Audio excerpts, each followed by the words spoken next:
Olá, sexto ano, tudo bem com vocês? Vamos hoje para a nossa quarta aula. Nós veremos hoje postulados da geometria euclidiana. Está na página 84 e 85 da apostila de vocês, no capítulo 3, Geometria. O que são postulados? E por que geometria euclidiana? Postulados, eu costumo dizer, voltando para a nossa realidade, vocês não costumam postar fotos na internet, postar fotos no WhatsApp, trocar ideias com os colegas de vocês, com os amigos, com a família? Então, a gente posta muita coisa, né? Então, postulados vem disso. São afirmações feitas que na época não tinha internet. Então, ele chamou de postulado, mas ele escreveu em livros. Quem ele? Ele, o Euclides. Euclides é um matemático da antiguidade. E a ele nós devemos tudo praticamente do que a gente estuda de elementos primitivos da geometria. Foi Euclides quem descobriu. Então, o que são postulados? Postulados são afirmações que não precisam ser demonstradas, apenas observadas e analisadas.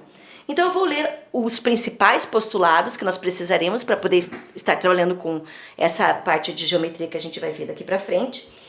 E eu vou ler o postulado e vou tentando explicar para vocês cada uma das coisas. Mas lembrando que basta observar e analisar, não precisariam ser demonstrados. Mas vamos lá. Primeiro postulado. Uma reta possui infinitos pontos. Isso nós já vimos na aula passada, certo? Então aqui eu coloquei o desenho de uma reta, que eu chamei de reta R, lembram? Letra minúscula, que denomina reta, e coloquei em letra maiúscula os pontos A, B, C, D e E. Então, uma reta possui infinitos pontos. Destaquei aqui apenas alguns, mas existem entre eles infinitos pontos. Ó, infinitos por quê? Porque ela continua, tá vendo a seta aqui?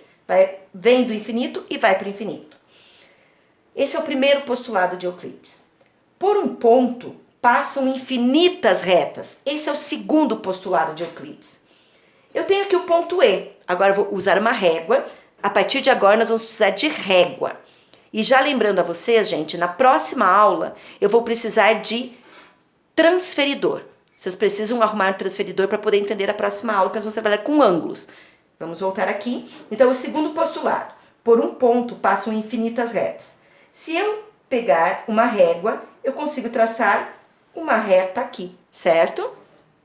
Se eu virar, eu consigo traçar outra reta aqui, certo? Mas se eu quiser, eu consigo traçar uma reta aqui. E se eu continuar, eu consigo traçar uma reta aqui. E se quiser, ainda consigo traçar outras retas. Por isso que a gente diz que por um ponto nós conseguimos traçar infinitas retas. Correto? Então esse é o segundo postulado de Euclides.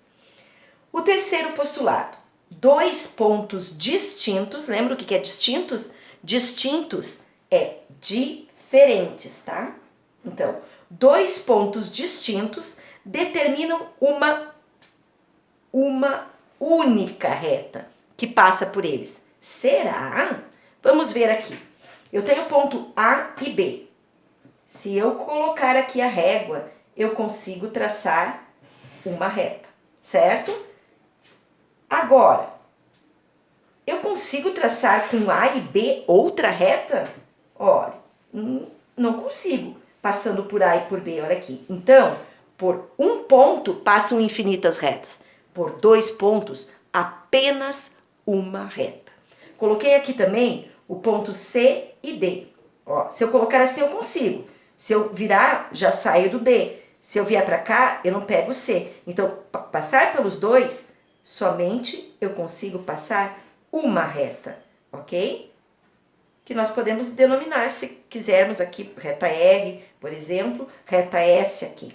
Essas aqui eu não coloquei as setas, mas todas elas são retas, tá, gente? Lembrando que retas sempre com setas no final para indicar que elas são infinitas, tá bom?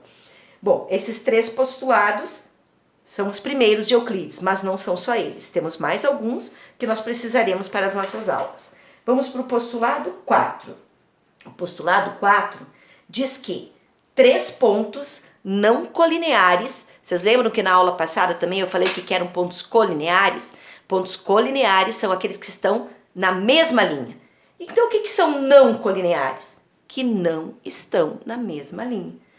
Diz aqui, 3 pontos não colineares determinam um único plano. Ou seja, se eu quiser colocar eles dentro de um plano, eu posso colocar.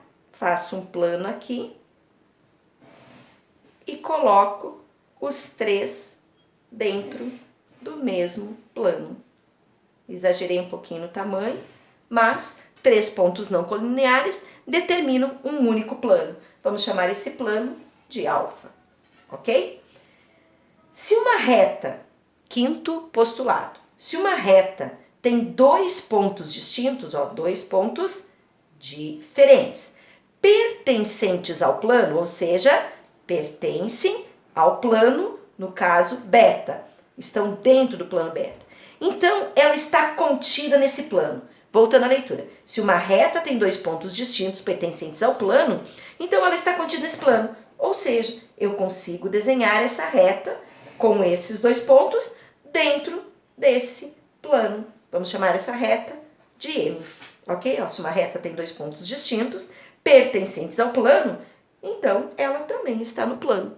Estão vendo? Por isso que postulados são coisas que basta a gente analisar e que a gente compreende. Acho que esqueci de falar, postulados também podem ser chamados de axiomas, tá? Então, postulados, que nós já estamos usando o nome, ou axiomas, com X, tá? Também é uma palavra utilizada. Chama postulados ou axiomas de Euclides, mas representa a mesma coisa, apenas a nomenclatura que é diferente. Vamos aqui para o 6º postulado. Por mais próximo que 2 pontos distintos estejam de uma reta, sempre haverá pelo menos um outro ponto entre eles, pois o ponto não possui dimensão. Gente, eu tenho aqui o ponto A, ponto B, ponto C. Se eu quiser, eu posso colocar aqui ponto D, posso colocar aqui ponto E. E se eu quiser colocar entre A e D um outro ponto, eu consigo. Ponto F. E se eu quiser colocar um outro ponto, eu consigo. Por quê? Porque o ponto não tem dimensão. Ele pode ser muito pequenininho. Então, por isso que a gente diz que não importa se eles estão próximos, sempre haverá pelo menos um outro ponto entre eles, pois o ponto não possui dimensão. Então, eu consigo colocar entre esses outros pontos, ok? Por mais próximos que eles estejam. Por isso que eu coloquei aqui, A, o D um pouquinho afastado, o F espremidinho ali no meio, mas ainda conseguiria colocar outros. Só que, no caso aqui, fica muito pequenininho, precisaríamos de um microscópio, ok? Então, esse é o 6º postulado de Euclides. O 7º postulado, e o último que nós precisaremos para os nossos estudos, tá? Embora tenham outros. Vamos lá. Por um ponto P, esse ponto aqui, não pertencente a uma reta R, aqui está a reta R, e o ponto P não está nela. Então, por um ponto P não pertencente a uma reta R, passa uma única reta S, paralela a essa reta R. Nós ainda não estudamos, vamos ver isso na próxima aula, mas vocês sabem, já estudaram em séries anteriores, o que são retas paralelas. Lembram? Os trilhos de um trem são exemplos de retas paralelas, porque elas nunca se cruzam. Retas paralelas não se cruzam. Então, as linhas do caderno são retas paralelas, porque elas não se cruzam. Veremos essa matéria na próxima aula, mas tenho certeza que vocês já viram em séries anteriores. Então, se eu pegar o ponto que está aqui, o ponto P, e passar uma reta paralela a R, olha aqui, estão vendo? Tem que ser no mesmo sentido dela. Então, eu vou descendo, descendo, descendo, descendo, descendo, descendo, descendo. Cheguei no ponto P. Eu consigo passar uma outra reta paralela a R, que eu posso chamar de reta S, conforme eu coloquei aqui. Mas eu conseguiria, pelo ponto P, passar uma outra paralela a R? Passando pelo ponto P, não. Posso passar uma outra inclinada, de outro jeito, mas não paralela. Então, por um ponto P não pertencente a uma reta R, passa uma única reta S paralela a essa reta R. Gente, aqui ficam os postulados de Euclides, que nós precisaremos para os nossos próximos estudos de geometria. Eu vou continuar essa aula agora falando exatamente o que eu tinha explicado anteriormente sobre retas. Então vamos lá. Posição relativa entre duas retas no plano. Isso está na página 86 da apostila de vocês. Tem duas posições, retas paralelas e retas concorrentes. O que são retas paralelas? São retas coplanares, lembram? Na aula anterior, na aula 3, nós vimos o que eram retas coplanares. São retas que pertencem ao mesmo plano. Então, olha aqui, o plano alfa e o plano beta. As duas retas estão aqui dentro. Que nunca se encontram, ou se encontram em todos os pontos, certo? Que se encontram em todos os pontos. Gente, o que significa isso? Está meio confuso, vou explicar. Retas paralelas distintas, ou seja, diferentes. Elas estão separadas e elas estão caminhando na mesma direção. Observe, se eu descer a régua, eu chego nela novamente. Então, elas são paralelas, certo? E estão contidas no mesmo plano. Então, uma separada da outra. Se eu der continuidade a essas retas, aqui aquela é infinita, elas nunca vão se encontrar. Então, são retas paralelas distintas. Agora, existem também as retas paralelas coincidentes. Sabe assim? Ah, isso foi uma coincidência. Ou seja, aconteceu algo junto. Então, observe.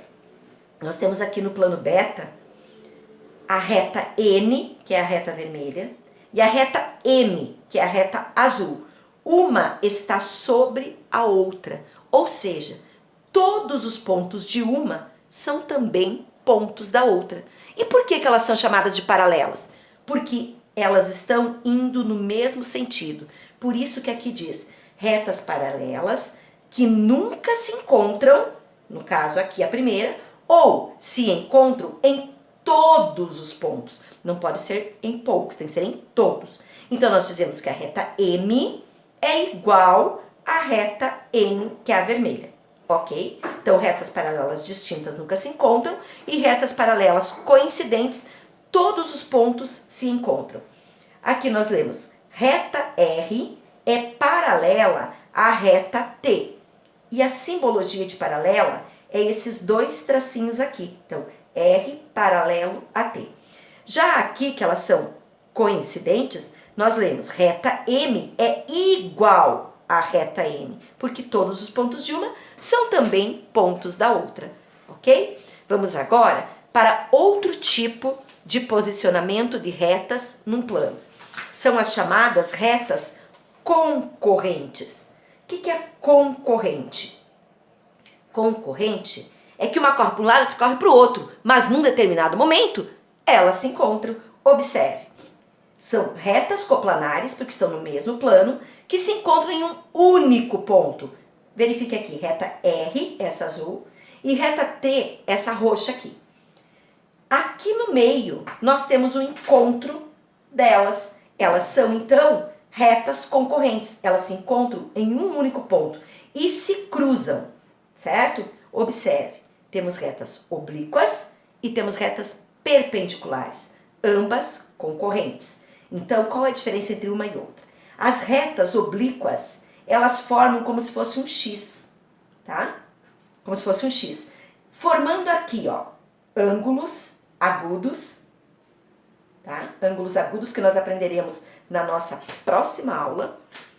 E aqui, ó, ângulos obtusos, certo?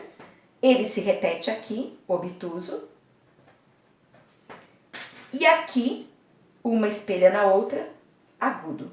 Então, esses ângulos que elas formam são obtusos e agudos. Já dando uma dica para vocês, e sei que vocês também viram em séries anteriores, ângulos agudos são aqueles menores que 90, então por isso que ele é fechadinho. E ângulo obtuso são aqueles maiores que 90 graus, certo? Por isso que eu coloquei aqui, formam ângulos agudos menores que 90 e obtusos maiores que 90 ao se cruzarem. Então, sempre o cruzamento delas vai ser como se fosse uma letra X, ok? Agora, o que são as retas concorrentes perpendiculares? Perpendiculares são as retas que formam ângulos retos ao se cruzarem. Então, aqui elas vão formar um L perfeito e formam também 4 ângulos retos. Tá? Então, uma reta é perpendicular à outra quando ela forma 4 ângulos retos. Então, o que são ângulos retos? Ângulos igual a 90 graus. Então, perpendiculares, elas têm que formar o que eu digo de cruz perfeita. Ó, uma cruz perpendiculares e oblíquas um X, certo? Então, esses são os 2 tipos de retas em planos. Ou retas paralelas ou retas concorrentes. Paralelas se dividem em distintas ou coincidentes e as concorrentes se dividem em oblíquas e perpendiculares, ok?